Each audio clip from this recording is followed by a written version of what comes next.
Hello and welcome to Traditional Stitches FlossTube video number 55. I'm Janice Spencer, the owner of Traditional Stitches, and with me again today is Rose Heck, our Stitch Along leader. Hi, Rose. Good morning, Janice. How are you today? Doing good. How are you? Good, except for that it's not very many more times I'm going to be able to say that you're our Stitch Along leader. No, I know. We're just about ready to wrap up the Ann Jonson. Yeah, we are. Okay. It's closer than you think. We'll talk about that in a little bit. Yes. So Happy New Year. Happy New Year. How are your holidays this year?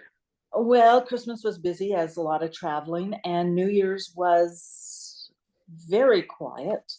In fact, I think I went to bed early, and unlike Rob, who got called out in the evening, and oh no, it was the night before. That's right.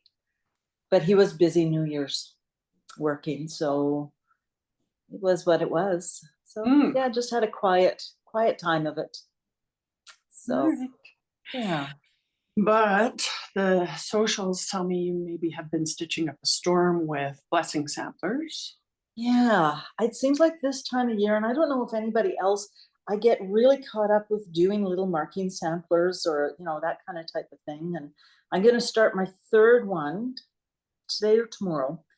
And I've got about 4 choices of fabric that I might go to a 50 count that I have in my stash. And I keep on balking over doing it, but I have stitched over 1 on that here recently, which works out to 100 count. So like, yeah, I know, it's like crazy. So I think I could do the 50 count over 2. So we'll see. It's been fun though. Good. And did you end up doing a New Year's Day start? I did. What did I start now again? Oh my goodness. You're pushing my brain. I know, it's so long ago now. I did start Tom's Foolery. Okay. From Hats, which is a stitch along with Krista Gramer. And I had always wanted to do that crazy wild one. And I did one other, which was probably my first blessing sampler. And that was out of the 2023 red box. Gotcha. So 1 done and 1 as a yearly stitch along. So how about you? Did you start one? I did not start a New Year's Day project. I did get to stitch on New Year's Day, but I'm got in the groove on Ann Jonson, so I just didn't want to let that go. So yeah, you got to do what you have to do, right? Yeah, if it's feeling good, I think it's the right way to go. Yeah, exactly. Good. So I'll show that a little bit later, but I'm hoping for a February 14th finish on Ann Jonson. Okay, we'll see. And there's nothing wrong with that. A lot of people balk about not keeping up with the stitch along, and it's like, make it your own. Do it, your pace. It shouldn't feel like a job. If it does, maybe switch. And we're just here to provide guidance and maybe incentivize, and also to point out some things as we go, which there are a couple of things to point out this month. So we will definitely do that. So in today's video, we're going to talk about the Ann Jonson stitch along, some stuff that's happening in the shop, Nashville plans, because that's a real thing right now, and I've got a pretty cool hand-dyed linen parade, and then just our plans. So that's good. Alrighty, so starting with Ann Jonson, let's see what you got. Well, I'll show you first. This is probably the last time we'll have to show it. So we've completed this nice big basket here, and the last month is the border and this double sawtooth border with the over 1 name and date. So last month I just kept on going. I didn't finish it, but I kind of wanted to see where it was with the green floss. So I completed the border totally. Let me see. Go lay down, please. Thank you. So I've completed all the way around, did the little things, and I'm happy to report that I'm okay with the amount of green floss. I'm going to let her out. Sorry about that. She tends to go out for me, but not for Rob. I don't know why. She's a little funny that way. So I did start putting a few stitches in. Where are we? in the sawtooth border. I'm just trying to find it here. Right there. You can't even see it. That's why I can't. And I decided just to leave it until the last month. Okay. So just to keep in mind for everybody, it is a double sawtooth border and there are 2 silk floss colors. Okay. And just follow the instructions that Nicola has in the book. And I think the last time I did satin stitch with the SWA 103, which is what I'm using, is I doubled it just to plump it up a bit. So not meaning 2 strands in your needle, but meaning No. doing 2 passes for each stitch. That's exactly right. Yeah. Right. And it may be different for people that are using soie d'Alger or DMC. You may find that 1 strand on the higher count linen is sufficient. So yeah, and if you're wondering, as always, we suggest doing a little bit of a doodle in the border of your fabric, and with both 1 strand and 2 strand, and just see what appeals visually to you. And the other thing that I find is that when you're looking under your magnifier at your stitching up close, it looks quite a bit different than if it was hanging on the wall and you were looking at it from that distance. Yeah, so I agree with you. Step back a little bit and have a look and see what appeals to you. And for those that think that they can put in 2 strands and just do 1, what will happen is the floss will twist and it will not give a nice smooth satiny look. It will kind of look lumpy, for lack of a better word. Yeah. So 100/3 doesn't lend itself well to having 2 strands in your needle. Never tried it. Yeah, whereas soie d'Alger and the DMC, you could probably get away with that a little bit better. Yeah, so it's something just trial by error. Yep, for sure. Okay, so let me show you mine because it looks quite a lot like yours, not quite as far ahead, but I did motor along and got that border started and it matched up on like the 3rd try. So our friend Anne was very predictable in her repeats in the border for 94% of the steps. And then as we got down to the bottom, there are a couple of repeats that are different. Okay. So I think I'd say that just pay attention to mostly in the corners. There's 1 in there and 1 on this side where the stitch count is different than what we're used to buying around. So that threw me for a loop a couple of times, but I got it fixed. Good. And so I wanted to point out on that sawtooth border, in the booklet, the first couple of pages are written text about Nicola's research on Anne Sampler. And then there's a tiny section called Stitching Notes that is the page before the graph actually starts. And that's where the instruction on how to do that sawtooth border can be found, and what colors to use and which one is the outer sawtooth and which one is the inner sawtooth. And then as you're making the sawtooth borders, they're going to share a hole in the fabric, which is going to make that pattern look really pretty. I know people are going to ask this, so I'm going to see what you have to say. Would you do the, and how do I say, the flat side of the sawtooth and go out and make each tooth, I guess? Or Yeah, would I think you? so. Yeah. Yeah, I think I would come up with my needle on the flat side of the sawtooth and then go down at each of the kind of the points as you go along. And so that means that when you're doing the second pass with the second color, probably do the same thing up at the flat side and then back down. It makes counting it a breeze. Yeah, exactly. And with the 100/3, you don't have to worry so much about snagging the thread and pulling it out because it is so nicely twisted. But if you're using soie d'Alger or DMC, you just have to be careful that you don't snag the border that you've already done, because you want that to be a nice line in between the 2 colors. Yeah, exactly. So all right, and so you alluded to this a little bit a couple minutes ago, that you were worried about running out of the green thread that is the one that's used in the border. Right. And so show what's left of your spool, and you've stitched all that green now, right? Yeah, I did that just in case, so that just because getting a spool of floss, you know, I can't just cross the street and pick it up. So I have to make a day of it almost. So this is what I have left. Right. So that's And pretty close.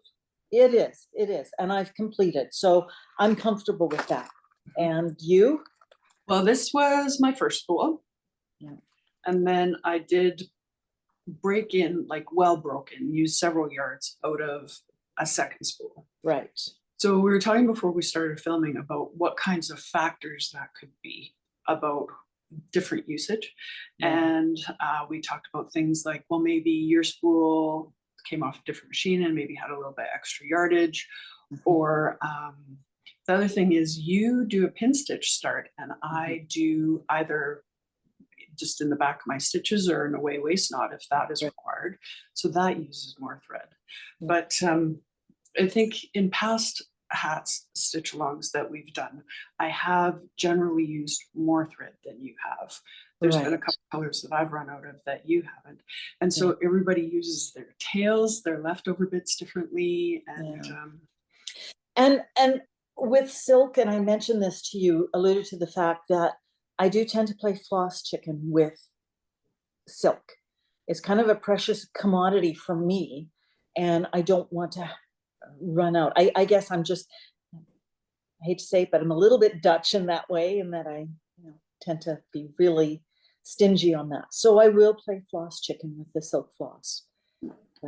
And I'm not as inclined to do that because I would rather stitch a long piece of thread than try to use up a few inches. So yeah, everybody's got a different style, and that's okay. And so sometimes, like me, you need to buy a couple extra spools of thread.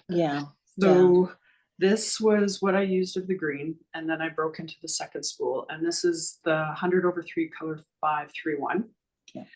And then this is my red. And I still have 6 strawberries to stitch. So I'm not sure that I'm going to have enough. So I do have another spool. And I have lots and I'm completed. So it comes to that too. And the other thing I had said, that you had said different machines could, give off different yardages. And for those that think that they're getting shortchanged, you may have got the exact 50 yards and I may have wound up 55 yards. So there's two sides to it. You don't know. Right. So this red is color 681. And if you are running low, or you're worried about running low, or this is a project that you've got stashed for someday and you think that you might want just to have them in your stash, we have plenty of these colors on hand. And so you're welcome to order them through our website or send us an email. And again, it's 531 is the green and 681 is the red. And might I add, those are two colors that Nicola uses quite a bit in her samplers. So to have them in your stash isn't a bad idea. And this does not look like Christmas. Like, could there be better? Yes, I was going to say that too. You can always use them down. Those are really nice Christmas colors. Those to me are, like the deep, dark, rich green and the rich red. So yeah, I like that. Cool. Well, so the stitch along for Ann Jonson started on February 14th, 2024. So our goal is to wrap it up on February 14th of this year. So that means that we've got a month from now, and I fully intend to find some stitching time and get caught up. I do have some sections above that I still need to go back and do that I kind of skipped over. But so hopefully, I know you're going to have a finish next month, and hopefully I should also have a finish next month, and we can share those. I shouldn't have a problem. And then the other part of this month's assignment is Anne's name and her age and her date that are in that line. And that's cross stitch over one, which we've encountered already on this sampler. And we are both going to do that using the Swasserfine that we used in the verse above. And we also have lots of that Swasserfine on hand if you want to go that way. Yeah, it works really nice to, it makes that over one on a high count kind of like a dream. So we've talked about that at length before, so I won't. We'll talk very enjoyable. It is. If you have to do cross stitch over one, you might as well make it enjoyable. And Swasserfine does that for sure. That's another color to have in stash. I For, agree. you know, even put it with DMC if you're using hand dyed, and if you're doing over one, have something like that. It does. I used to be like, you don't mix silks and cottons, but I think if it's going to make your stitching more enjoyable, do it. Yeah, it's all about having good tools in your toolbox, I think. Exactly. So what are we going to follow up the Ann Jonson stitch along with? Well, we don't have another Hands Across Sea sampler lined up at this point, but 2025 is our 25th year in business at Traditional Stitches. So we do have a super exciting exclusive coming up. And my little hint is that we had an exclusive in 2020 for our 20th anniversary. And the theory is that this is going to be a companion piece to that exclusive. Okay. So if you were with us in 2020, you might have a good idea of what I'm talking about. But for now, Good. So then what's been going on in the shop? I've been pleasantly surprised to see quite a few of our designers sneaking out some releases this time of year. I know most of our designers have got Nashville on their mind and they're working towards getting the models stitched and the charts made up and photographing and that kind of thing. But there's been quite a few nice little releases. So definitely check out the new offerings section on our website. And a nice little number of Valentine's themed designs too, which is nice for this time of year. Our suppliers are catching up from being closed over the holidays. In our industry, most of our suppliers are home-based businesses or small production facilities, so they do take the time to close over the holidays. So they're getting back caught up and getting orders out to us, so we're waiting on that. We've got lots of the book of days for 2025 in stock. We just got more yesterday. I had an email with the Gentle Art, and they actually have 7067 Garden Gate available to send to us, which our special order book is full of that color. So if you've been waiting, it's on its way. And then we've been getting a really nice number of hand-dyed linen shipments coming in. So that's great. And so I'm going to show you a really good hand-dyed linen parade in just a couple of minutes. But update from our last video on the Canada Post strike. It's over since we filmed our last video, thank goodness. But there's still a couple of suppliers' orders that got put into the mail system to us in early November that have not arrived yet. And so it seems to be the ones that got mailed in the States but didn't make it into Canada that are taking a long time to arrive. And in particular, the one I'm a little bit grumpy about is the Punch Needle Primitive Stitcher magazine, because so many people are waiting for that for us and waiting patiently. So we appreciate that. But hopefully those boxes arrive to us pretty soon. And some countries, so while Canada Post was on strike and all of their depots were full and they weren't processing mail, countries got backed up in their mail too. So for a little while, like USPS was accepting mail, but they couldn't send it into Canada. So they had to hold on to it. So they had a backlog. And so they weren't even accepting packages at the post office for shipping to Canada for a while. And then they have now resumed just in the last week. But for example, Australia, our Fox and Rabbit and our Cottage Garden Thread orders, their post office isn't accepting shipments to Canada yet. Oh, wow. So we're behind because of the strike, but then now we're also extra behind because of that. So situation's totally beyond our control. So we really appreciate people's patience with that. And I did run the numbers about how, what the financial impact of the strike was on our shop. And it was pretty significant. So there's lots of small businesses where the impact would have been non-recoverable. So the fact that we did find an alternate shipping solution for some of our packages, but primarily because our customers were so patient and understanding with us, we're going to be fine. But it was like more significant than I want to admit. So anyways. That's too bad. Yeah. So, but the exciting thing that's coming up is the Nashville Needlework Market. So that is 2 months away. We're flying home from that on the 10th of March. So it's going to come up quickly. We have created a special section on our website, like always, that shows the Nashville previews. And I'll link that in the description below. Some of the things that we've added so far are the annual Happiness is Homemade cookbook, which always just blows my mind how many people love to have that. So we've posted that and gotten lots of pre-orders for that so far. We also posted the Fiber on a Whim hand-dyed linens new colors. We put them on our website in 36, 40, and 46 counts. But if you wanted like 32 count or an Ada, then just reach out to the shop and we'll see what we can do about getting that added to our order. So you can find that there. And then we've also listed a bunch of designer exclusives that are going to come to us from one of our suppliers, Yarn Tree. And the design that is the most popular out of those so far, I'm going to post a picture here, is from Jeanette Douglas, and it's called Alphabet Garden. And we've had a ton of pre-orders for that so far. So I'm just looking at it right now. I noticed it before and I thought it was very sweet.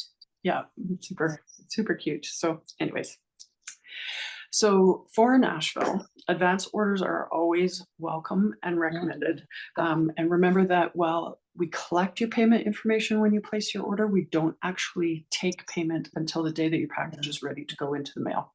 So whether it's credit card or PayPal or e-transfer, that's how it works with us. So sometimes we get people saying, well, didn't I already pay for that? Well, that's because most companies do take payment at the time that you place your order, but our system's not set up that way. So why are advance orders important? Well, we physically hand carry everything that we buy back with us. So on the airplane, through customs, Canada Customs, which is always fun, and to the shop. And most years it's 400 to 500 pounds worth of stuff that we're bringing back with us. So advance orders so that we know where to focus those 400 to 500 pounds is important. But also we do try really hard to list supply lists on our website when we put the charts up.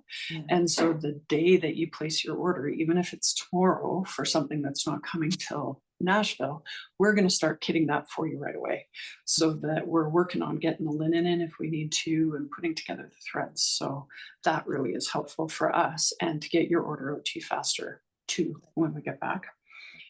There are a number of international designers that are coming to market. Fox and Rabbit will be there from Australia, and several designers from Italy will be there. And so we want to bring their product home with us as opposed to having to order things and have them shipped eventually. So that's the one. And then always keep an eye on limited editions and market exclusives that you're interested in and get those orders in.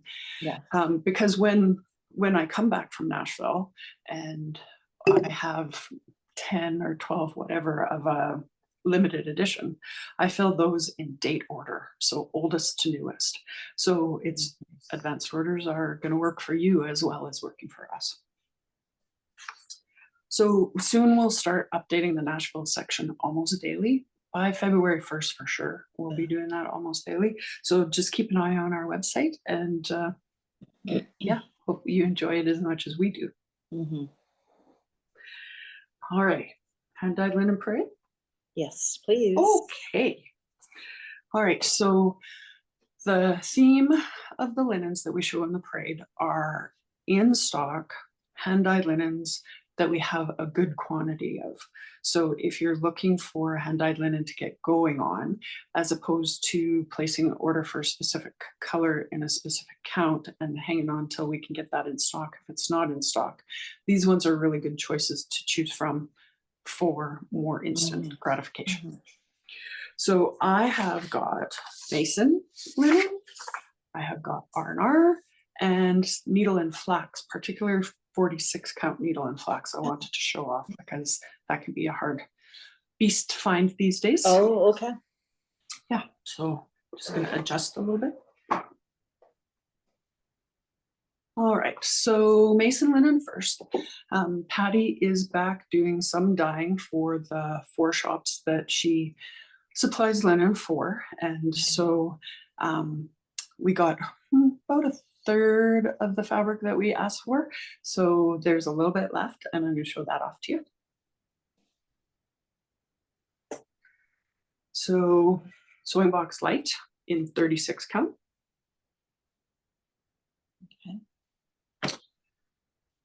This chatelaine light. I'm just gonna stage them a little bit so you can see the difference. Yeah, that this helps. Is chatelaine light, so it's a cooler grayer color, whereas this one is more of a golden tone. Right. And then I have something that doesn't happen very often, where I have all 4 shades of haberdashery in 36 count, so I can show you the color gradation throughout the family. So she does a light, a medium light, a medium dark, and a dark version in her standard colors. And so they just are gradations of each other. Now, it might be your light. They have a bit of a green cast to them. Yep, I would say that they're just a touch green. Okay, okay. Yep. And so this is 36 count haberdashery family. So almost a taupe-based, taupey green, kind of. Yeah, okay. Yep. I don't have my whiteboard with me, but this is the dark version. Oh, that helps. There we go. Makes a difference with piece of paper. It does. Yeah. So they're beautiful. And then get into the 40s. So this is carpet bag, which also,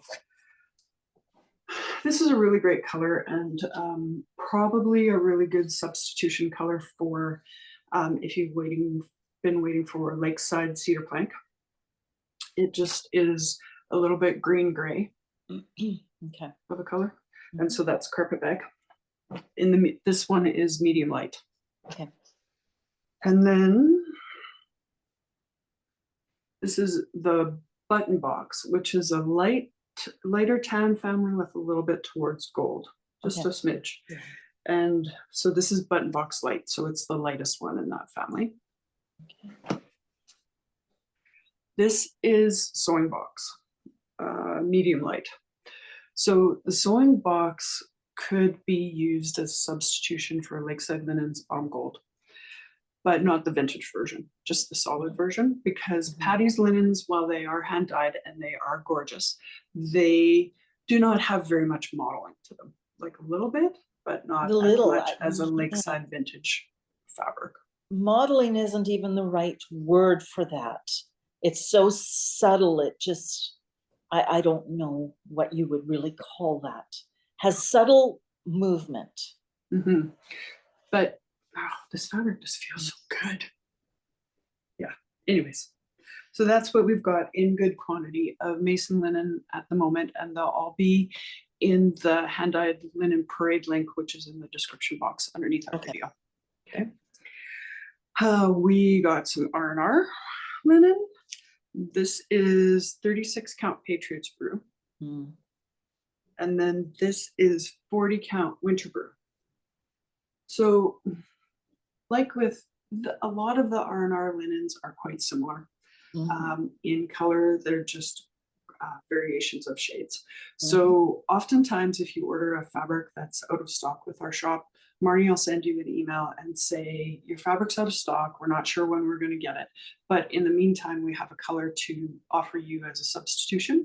So this kind of shows you how similar they can be and how well that'll work. So this is 36 Patriots and this is 40 winter brew.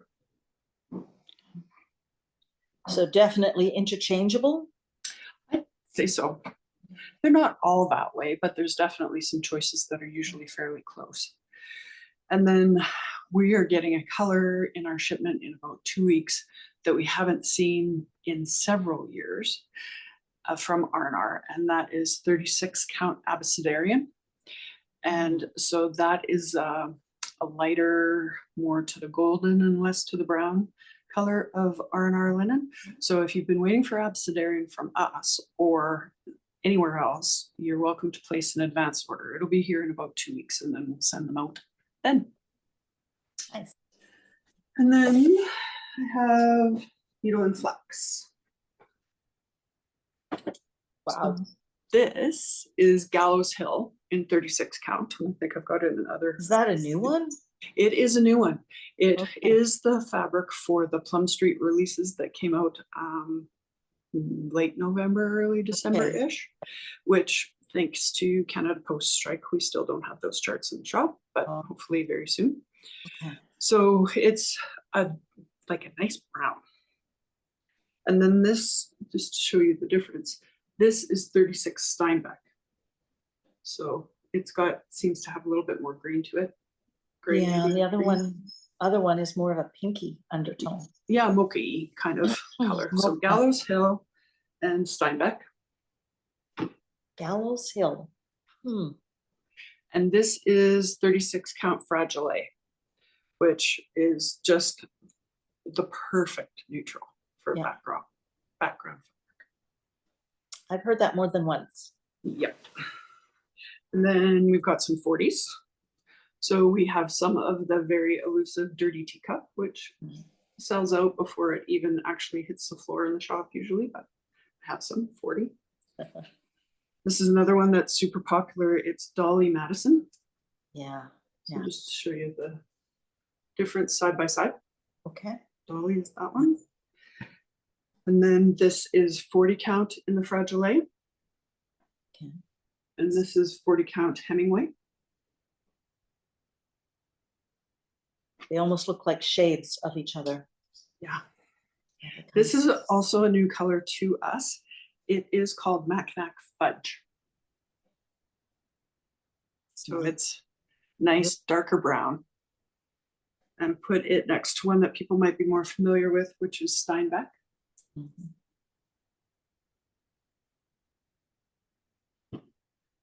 And then this is 40 Thornfield. So look at that beautiful modeling in there. It's another nice one. Yeah. They're all nice, but one that you hear a lot about. Yeah. Yeah, and it's just so versatile. All of these needle and flax neutrals are really that way. Yeah, yeah, exactly. And then you can pull in your personal taste too. Like if a design calls for something that's a little bit darker, there's lots of options that are a little bit lighter. So I appreciate that.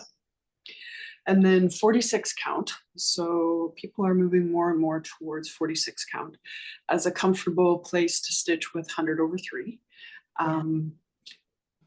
I haven't really tried Soie d'Alger on a hand-dyed 46 count, but I think it would be a little bit plump. I believe I tried it here not too long ago, and for my own personal tastes, I didn't enjoy stitching on it as much. I found it too plump. I like things a little bit lighter, I think. Yeah. So the 103s is more my cup of tea. Yeah, I agree. So if you're looking for a place to play with your 100/3, here are some options. This is Needle and Flax Fragile in 46 count. This is a particularly beautiful dye lot of Hawthorn. Yes, really nice. This is 46 count of that Mackinac Fudge that I showed you, which is the darkest one. It's pretty. And then, oh, also rare. We can't keep this in stock in 36 and 40 count, so we happen to have it in 46 count. This is Sleeping Bear. Oh, yes. Yep. And then Steinbeck. Just got a little bit more gray, maybe a little bit of green to it, but just gorgeous. Really, for everyone's stash, one of everyone in, half yard or yard would be, nice. Yep.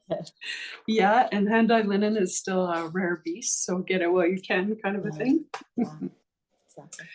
Yeah, so that's the hand-dyed linen parade, and we'll try to keep the website up to date as they sell out, but for now we've got good quantities of each of the ones that I chose to show. So All right, Rose, what have you got for upcoming plans?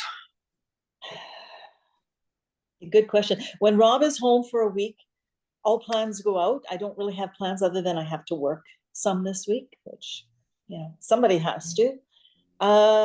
Stitching wise, I guess I'm going to finish Jonson, and that's, you know, probably my big push right now.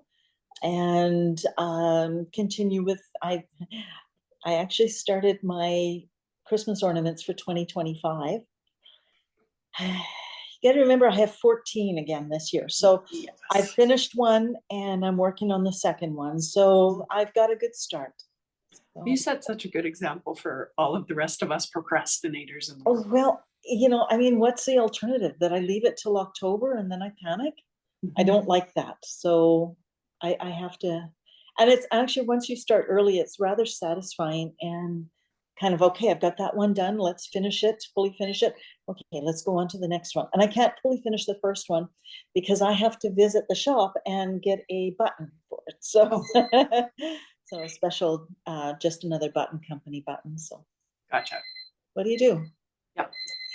And yeah, beyond that, just getting out and doing some walks and, you know, visiting with kids. I think in February, we're going to do a bowling party and have soup and homemade soups afterwards. I have to tell you a little story. When he was gone, 2 days after he headed to Grand Prairie, I had a hot water leak. Oh, yeah. So he instructed how to shut things off properly.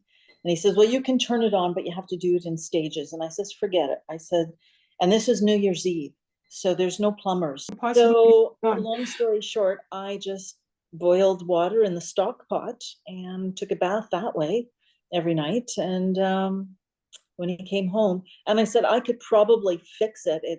There's something called shark bites. For some, they probably won't know, but it's a simple way to fix copper pipes. And he said, no, he says, I want to replace that whole hot water line. So that's what he did yesterday. It took him an hour to replace all the lines. And yesterday, the day before, Sunday afternoon. And we have hot water again. Oh, wow. Yeah. So the things that yeah, it was interesting. But and I mean, I also have the hot tub too. I can, you know, wash up, and then if I need to soak in warm water, I got that. Right. It wasn't, my power wasn't out, you know, I had a roof over my head and, you know, made do. Heat. They made do. Yeah. Oh, good. Cool. All right. Well, I have a little update on a project that I showed in the last video. This is Brenda Gervais' Piece of Goodwill. Okay. I don't know if you remember, but I wasn't happy with the color of the house. It was too blendy with the trees. Oh, I didn't. Yeah. I don't have the chart close at hand. So anyways, and I had seen somebody on FlossTube or Instagram maybe, who had changed the color of the house. And I thought that's exactly what I want to do. Yeah. So I unpicked the house and then I started putting back in the color and I'm much happier with it. Yeah. And I think I said in the last video that I think it really balances out the design quite a lot. And I still feel that way. So what was the original color? It was like a more of a neutral brownie beige or something. It was more of a golden kind of a color. Okay. And it really blended with your fabric. Yeah, and so there's little wee trees in the bottom, and it was you couldn't even see them with that other color that was in there. So, so I'm pretty happy with that, and I'm closing in on a finish. I just have to finish the house and then put in a few random snowflakes and details. So, and I am stitching this one in hand, so it's all scrunchy and scrunchy. Yeah, yeah, no, that's okay. I understand that. And then you'll frame it, I gather. Yep, yep. It'll be a cute little shop model on the wall. Yeah. And tomorrow, I got down an airplane, and I'm going to the Sampler Symposium at the Attic Needlework. What we all strive to want to go to and follow everybody vicariously. Oh, that's me. Yep, it's going to be a very epic weekend. So there's a couple of people coming from the UK, including Becky from Whitney Antiques. And she's going to speak about Betty Ring, who was very excellent historian and sampler Yeah. collector Yeah. from a couple of decades ago when I started my journey with samplers. Her books were the hot thing to have at that point. And then Nicola and Kathleen Littleton are presenting as well. Vicky from Needlework Press and Jeanette Douglas. So this is always so funny because Jeanette Douglas lives 20 minutes away from me, but in general, we have to travel to see each other. So we're going to meet up in Mesa and have a visit, and she's teaching a very cool class that hopefully someday will be released as something that shops can offer. And then on Monday, we're taking the Jackie Duplessis class where she's teaching that really long sampler. I don't know if you remember seeing in the social media, I think it was last fall, Jackie holding up the sampler, standing beside Jean, and the sampler was as tall as Jean is. Oh, yeah, I think I recall something like that. Yeah, that's what we're going to do. So that'll be fun.